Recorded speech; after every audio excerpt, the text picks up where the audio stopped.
Artemis II crew. NASA is to reveal the names of the astronauts, 3 Americans and a Canadian, who will fly around the Moon next year, a prelude to returning humans to the lunar surface for the first time in a half-century.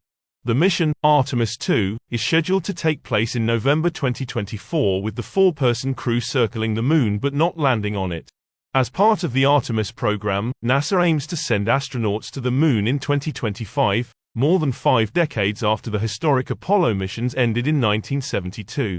Besides putting the first woman and first person of color on the Moon, the U.S. Space Agency hopes to establish a lasting human presence on the lunar surface and eventually launch a voyage to Mars. NASA Administrator Bill Nelson said this week at a What's Next Summit, hosted by Axios, that he expected a crewed mission to Mars by the year 2040. The 4 members of the Artemis II crew will be announced at an event at 10 a.m. at the Johnson Space Center in Houston. The 10-day Artemis II mission will test NASA's powerful Space Launch System rocket as well as the life support systems aboard the Orion spacecraft.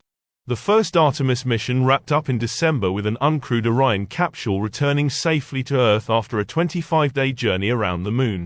During the trip around Earth's orbiting satellite and back, Orion logged well over 1.6 million kilometers and went farther from Earth than any previous habitable spacecraft.